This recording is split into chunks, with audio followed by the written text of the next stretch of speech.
Lecture 34, The Places of Myth, Rocks and Lakes.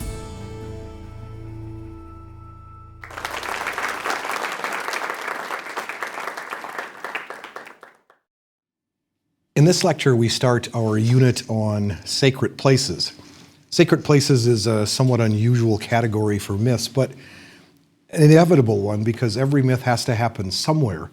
And sometimes a place becomes important for the myth itself because it has to be there that it happens. Gilgamesh has to go to the northern cedar forest to fight Humbaba because he needs the timbers, which he has none of in his own homeland. Jason and the Argonauts need to go to the eastern edge of the Black Sea because that's where the Golden Fleece is, a place that, as we said then, is as remote for them as Mars would be for us. Moindo has to keep coming back to a specific village because it's for those people that he's a culture hero. And the Navajo know precisely the place where their ancestors emerged from underground into this world. They remember that place. They've marked it as a sacred site. Each one is important because something happened here. Sometimes sacred sites can't be located so easily on a map. Where, for example, was the valley in which Cupid builds his fantastic palace for Psyche? Or where was the Garden of Eden? Or where was Camelot? Where exactly was the island that was visited by Odysseus, the one on which the Cyclops live? But whether we can locate a sacred site on a map or not, even if the place is mysterious or maybe even imaginary, places become sacred sites because something important happened here. History and life change because of what played itself out on this spot. One of the most brilliant theorists of sacred places is Mircea Eliade. He has two really fine introductory chapters to this whole subject in his book called Patterns in Comparative Religion. In chapters 2 and 10, he takes up the issue of sacred places. And in those two chapters, which are sort of summaries of a lot of his own earlier work, he cites his own earlier work, which treats those topics in more detail. So if you want to pursue this question in any more detail, those are some excellent places to start. Eliade says that every sacred site marks a place where the sacred breaks into the mundane, where the profane and the divine worlds intersect. And every time one of those intersections happens, a certain amount of the power and divinity that marked the first creation is brought into our world here and now. A sacred spot marks a place like this. It's a spot of revelation, and we mark it off because it's special. We need to distinguish it from the mundane places around it so that we know where we are. Eliade is insistent on this, that it's not just that something happened here long ago and therefore this is a historical site. He keeps insisting that we go back to those places to find the power that's still there. Once a place becomes as such an intersection, it remains so forever, and we can always have access to that power by going back to it. So as Eliade points out, humans don't choose sacred sites. They're revealed to them, and humans discover them. And then we put distinguishing marks around them. They're places where the interaction of the divine and the mundane happened once and still happen, and the marking is also a warning not to enter it unless one is prepared for its power and its danger. We remember that God told Moses to take off his shoes and not to come any closer to that burning bush since he was on the edge of holy ground. Symbolically, each sacred place is the center of the world, and Eliade says there are three different applications of this idea of a center. First, he says, sacred mountains are places where heaven and earth meet, and hence those mountains have to be the center of the world. For the Indians, Mount Meru is the middle of the world, and for them, the pole star shines directly above it, marking it as the center of the world. In Mesopotamia, there was a central hill called the Mountain of the Lands. It too united heaven and earth, and the ziggurats at the center of each Mesopotamian city were symbolic mountains. There are 7 levels, perhaps corresponding to the 7 planets. In Iran, there was a central mountain, Harburz, which was the center of the world, the place where the earth was fastened to the sky. And in the Norse Edda, there is a specific mountain named Himmingborg, where Bifrost, the rainbow, touches the dome of heaven. Second, says Eliade, every temple, every sacred palace, every sacred city is assimilated in some way to a sacred mountain, and it becomes a center of the world. So every eastern city was considered to stand at the center of the world. Babylon means door of the gods, for it was here that the gods came down to earth. According to tradition, Jerusalem and Mount Zion weren't covered by the deluge because they're sacred mountains, they're centers of the world. Christians later added the detail that Adam had been created and then buried where Jerusalem now stands, so that the blood of Jesus would fall directly onto the buried skull of Adam, making this one fantastic center of the world. In Islam, the Kaaba is also the center of the earth, marked by the polar star again. And the Chinese built royal residences in places where the sun casts no shadow at noon and on the summer solstice, marking those too as centers of the world. Eliad's third application of this center of the world idea is that every temple or sacred city becomes an axis mundi, a world axis, a point of connection between heaven and earth and the underworld. Babylon was not only the door of the gods, but it was connected to the underworld. It was built on the waters of chaos that preceded creation.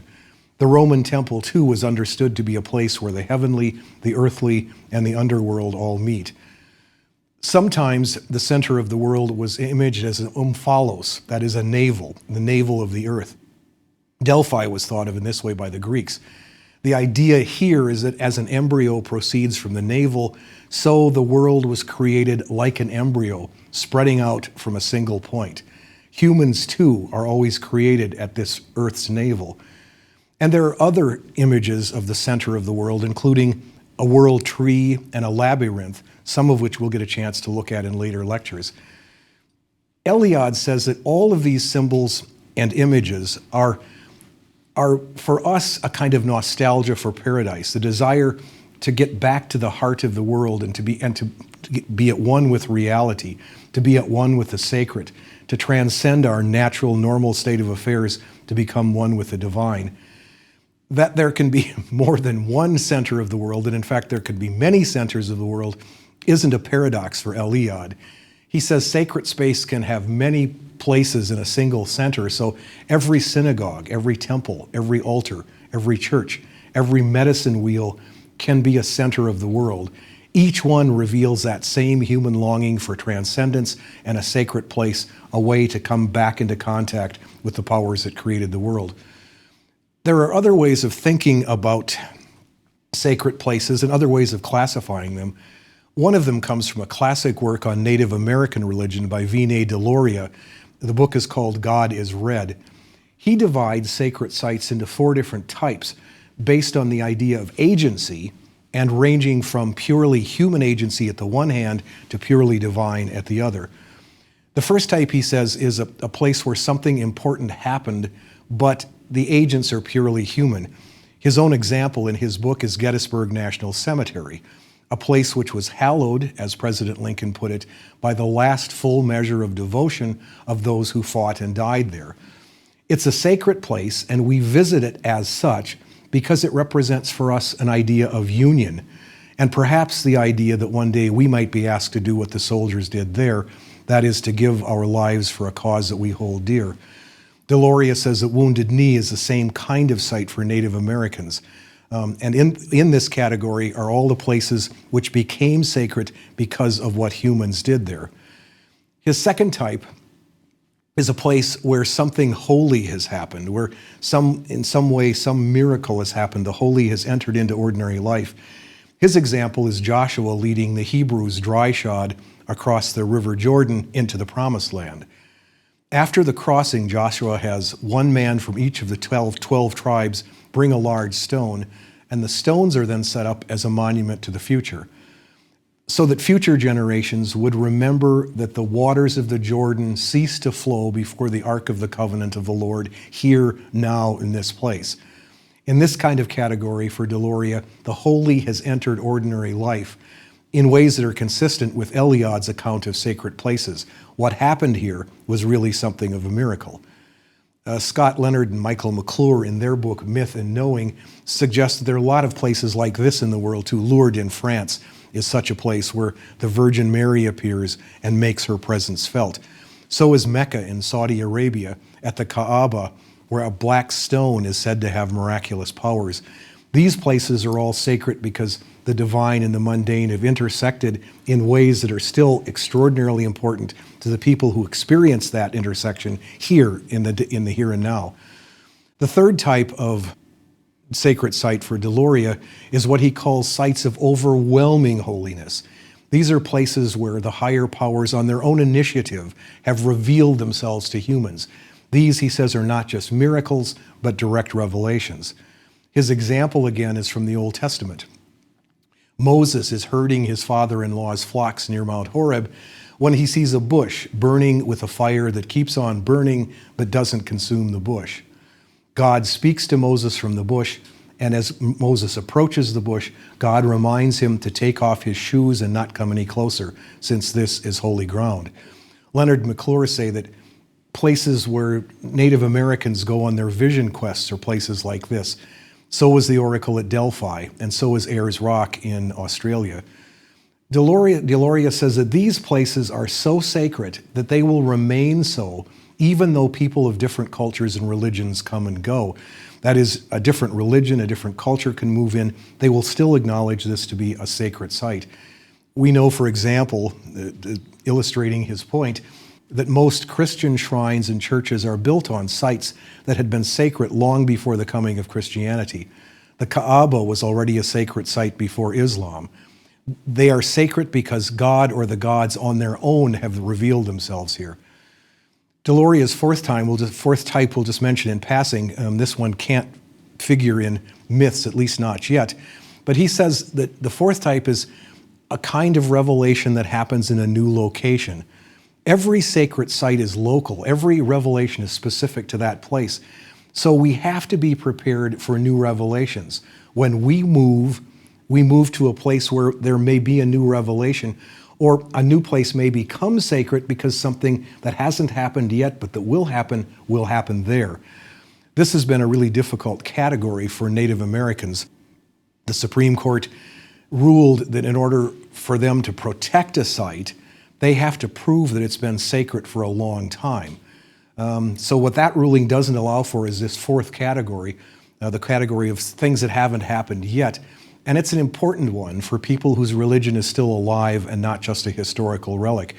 It means that their religion is still capable of allowing the divine and the mundane to intersect in unexpected ways and places tomorrow, if it hasn't happened yet. If we want to look for some of the ways in which these sacred sites have been marked, where do we start?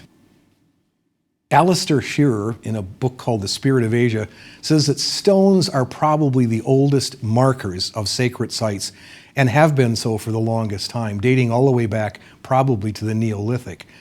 There are a lot of natural outcroppings of rocks that have been considered sacred or markers of the sacred, like the ones that are decorated with sacred straw ropes at Shinto festivals in Japan. Or there may be the single stone carefully set in a raked Buddhist monastery garden. And Shearer says that the principal images in a lot of Hindu temples are simple, unworked pieces of stone because they are considered too holy to carve or to alter. Our first story about such a stone is one you probably already know. It features a Bethel stone, which is like the meteorite in Kaaba in Mecca, or the Amphala stone at Delphi, marks the house of God, the gate of heaven, the world's navel, and axis mundi. This story comes from Genesis in the Old Testament. Jacob and Esau are brothers. They're twins, but Esau was born first, so should receive the blessing from his father Isaac. Jacob, however, is the favorite of his mother, and Isaac is blind by this time. And Jacob contrived to fool the old man into giving the blessing to Jacob rather than to Esau, so that Jacob is now the one who has received the blessing. Esau, when he discovers what's happened, is incensed, and he promises that he will kill Jacob just as soon as his father is dead. So Rebekah, that is the mother of both Jacob and Esau, sends Jacob away to her brother to keep him safe until Esau gets over this or until some other arrangements can be made. On his way to the brother's house, he sleeps one night under the stars, and he uses a stone for his pillow. That night he sees a ladder that reaches all the way from earth to heaven, and there are angels coming up and down that ladder.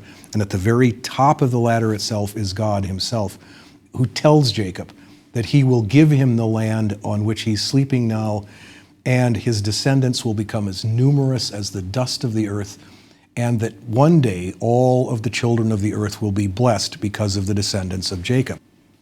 Jacob awakes, and he's filled with awe that the Lord had come to him in this place. He takes stones, including presumably the one he had slept on, and he makes them into a pillar, and then he pours oil on it. He calls the place Bethel, which means the house of God, and he promises that if God directs his journey and brings him home in peace, he will serve God faithfully, and this pillar will forever after be God's house. Eliad says this about that experience.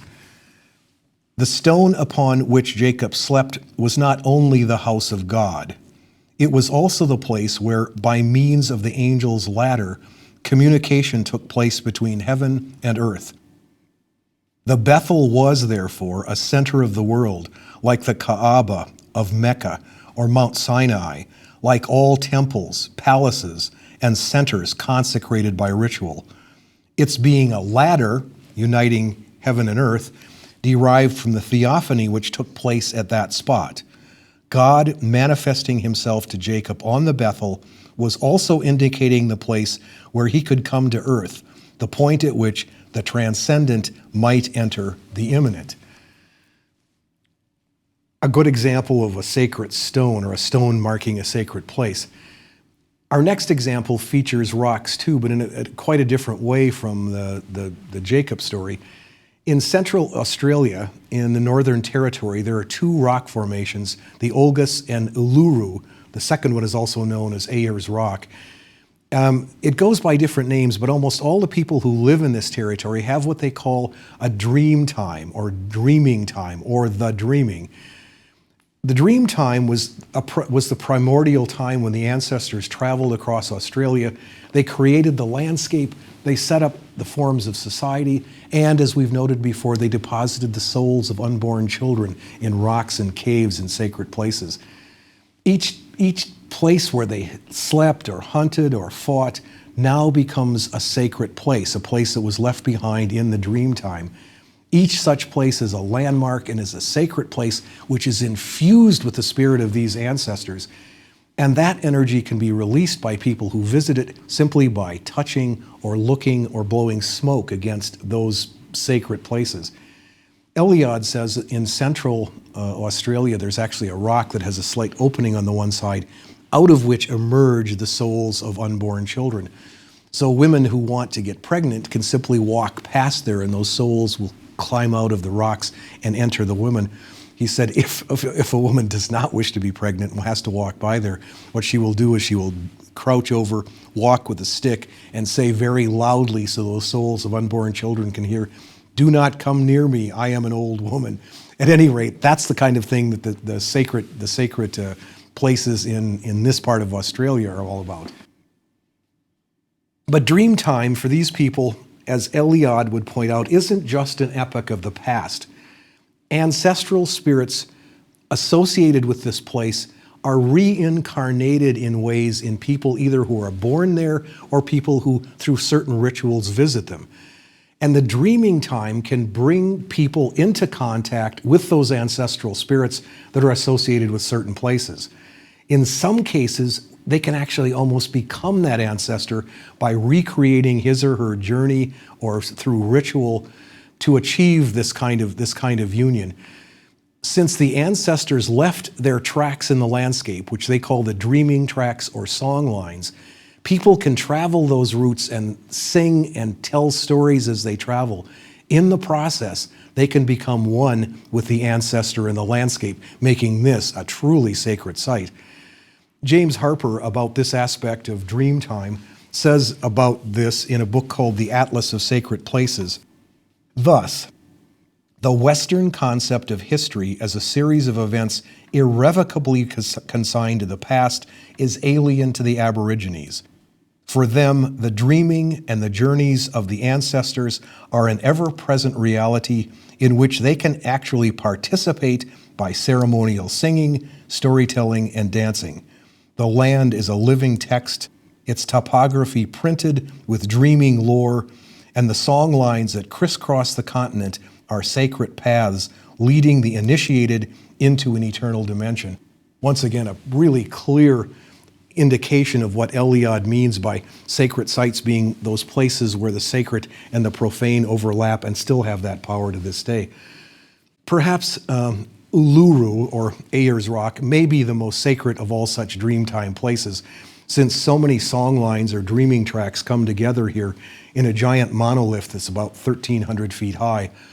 There was a cosmic battle that took place near here. The scale of this cosmic battle is very like the one that occurs in the Mahabharata. It was a kind of cosmic battle, a sort of a battle which brought, in fact, an end to dreamtime. Ronald Berndt and Catherine Berndt, a husband and wife team, collected two versions of a story connected with this site in dreamtime. One is told by men to men, the other is told by women to women. It's interesting because in that particular culture where they were visiting, women couldn't tell their stories to men and men couldn't tell their stories to women. They keep them separate so that the wife had to collect the women's version of the story, the husband had to collect the men's version. In the men's version, there's an ancestor in Dreamtime who lives in a huge cave. Her name is Belinda Wig. She leaves her mark on the landscape by making a road across the middle of a billabong. After she moves into the cave, she leaves it only rarely on food expeditions. One day she sees two creatures, she identifies them as men, although that's always put in quotation marks, two men chasing each other, and she retreats deeper and deeper into her cave, but one of them continues to chase her. At which point she, reaching sort of the bottom of the cave and can't go much further, turns herself into a painting on the wall, and there she still stands to this day. As the story says, no human hand ever painted that painting. She turned herself into the painting, and now her power is there in that cave and in that painting to be appropriated by people who simply go there, look at it, and sometimes touch it. The women's version is very similar to the one that the men tell, except that Belinda Wig here has a female companion for a time, and both do what the ancestors did. That is, they create and name places, they plant yams, they create body of waters. In this version, they aren't disturbed by the men of the other story, but she turns herself into a painting anyway. She says, as she turns herself into the painting, she says, I stand like a person and I keep on standing here forever. In sacred places like these, Australian Aborigines keep in union with the land and with the ancestors who created their land and societies. Eliade would say this place is a center of the world, and by going there, people can come in contact with the divine, the eternal, the source of creation. Eliade says that any site can be sacred, and our last example involves not a rock but a body of water, in fact, a lake in Tibet. Tibet is one of those places that strikes a lot of people as a center of the world in its entirety, as a sacred place, just by being what it is. It's one of those places, the entire country seems one of those places described by Eliade, a place where the eternal and the mundane seem in constant intersection everywhere. Alistair Shearer, in a book called The Spirit of Asia, says this about this part of Tibet. The high-altitude desert, that is the isolated Nagari region of western Tibet, is a wild, merciless place. A vast lunar land expanse, swept by vicious and unrelenting winds. It is peopled only by the occasional band of hardy nomadic herdsmen, tiny dots beneath a sky of breathtaking luminosity and awe-inspiring magnitude. The place is as empty and as silent as the end of the world. The air here is so thin the senses are peeled. Colors have an hallucinatory intensity, every object glowing with its own light, and you can hear the sugar dissolve in your tea. In such surroundings, our petty human preoccupations pale into insignificance. No wonder the Tibetans live in commune with the fierce and elemental forces. The barrier between the seen and the unseen worlds feels wafer thin in Nagari, our mundane laws of time and space transcended. As Eliade points out, in other words, what he's saying is that the entire place feels like a sacred site, like an axis mundi for him. Eliade says that Tibet's symbol is the Mandala, which is a series of circles inscribed inside a square. Temples and even houses are built on this plan as symbols of the universe, and then each floor is identified with one level of the cosmos, so every structure becomes in its own way a center of the world. The mandala symbol is reinforced in Tibet by the practice of circling a sacred site. As pilgrims do, there's a 32-mile circuit around Mount Kailash, or around a temple. As Shearer notes, the entire landscape, both natural and human, seems permeated with the divine. In this Tibetan myth, a lake features as a sacred place. It's called Castle Lake since the water is so still and so perfectly reflects a nearby mountain that it looks as though there is a castle under its waters. The story is probably more fairy tale than myth as we defined the terms back in Lecture 28. Its central characters are mostly generic rather than specific. The hero is given a name, Rinchen, but other characters include the king of the underworld castle, the chief's son, the king's retainer, the beautiful maiden. And the hero in this story works more by magic, which is provided him by helper figures, than by accomplishing the deeds himself. Rinchen is a young herdsman who is terribly mistreated by his avaricious and selfish mother. He's herding yaks one day when he stops to eat his lunch by the shores of Castle Lake. As he's sitting there, a man comes walking out of the lake, dripping wet and wearing a black sheepskin coat. The boy who's heard stories about how terrible these people are who live in this underworld castle, how demonic they might be, attempts to get away from him, but the man seems comforting, the man seems friendly, and eventually he sits down and listens to him. The herdsman eventually is talked into following this man into the lake, into that castle underwater. There he finds a magnificent castle and a king, who is the king for whom this man, the retainer who came out of the water, serves, listens carefully to the boy's sorrowful story. After he listens to him, he feels sorry for the boy, and he sends the boy back out of the lake, but he sends with him a dog, and he says, all you have to do is to make sure that you feed this dog first before you eat every day, and take good care of it, and if you do, the dog will take care of your problems. He follows the instructions, and the dog turns out magically to provide food and money and clothing. One day, Rinchen's wicked mother, who now wonders about the source of all this good stuff that her son has, follows her son when he goes out with the yaks. Rinchen, meanwhile, wondering how the dog does this, sneaks home to see how the food and money and clothing is being produced. As he watches from his hiding place, the dog sheds its skin, becomes a fantastically beautiful woman. She's the one who's producing all these gifts. He rushes in, throws the dog skin into the fire so she can't go back to that form. But she is so beautiful that he has to keep her in the house all the time so that other young men can't see her, especially the chief's son, who would try to take her away if he saw her. He also rubs her face with soot to make her a little less attractive. Eventually, however, she is spotted by the chief's son, and since the chief's son is very powerful, no one will help Rinchen for fear of retaliation from that chief's son. So it's back to the lake again, where this time the king's retainer appears again, and this time the king gives him a box. And he says, when the chief's son comes to take the young woman, open the box and shout, "Fight." He does this, and thousands of armed men charge out, defeat the chief's son's soldiers. Then the herdsman marries the young woman. Eventually he becomes rich and a benevolent leader of his people. Eventually he also returns the box to the king of the underworld castle, with whom he stays in contact for the rest of his life. Scott Leonard and Michael McClure, who reprint this story in their book Myth and Knowing, say that pre-Buddhist Tibet believed in three realms, the middle one, the earth, where humans lived, but the earth itself is in their cosmology was filled with ogres and demons from the underworld, malicious and terrifying. When Buddhism came to Tibet, many of these demons became protective spirits under the influence of Buddha, and that's what seems to have happened here. Everyone thinks of this enchanted castle as a horrifying place full of demons, but in fact they turn out to be benign, helpful, and they even help Rinken achieve the happy ending of every fairy tale: abundant food, riches, a kingdom, and a beautiful maiden to share it with. In fact, if we had time, we could go back over this story using the terms of one of the monomyths that we worked at back in our unit on heroes, and we could find out that it fits very, very nicely into that pattern. But our interest here is Castle Lake itself, which is a sacred place. It is a center of the world. It is an axis mundi, where the divine and the mundane intersect, and the powers that created the cosmos are still accessible.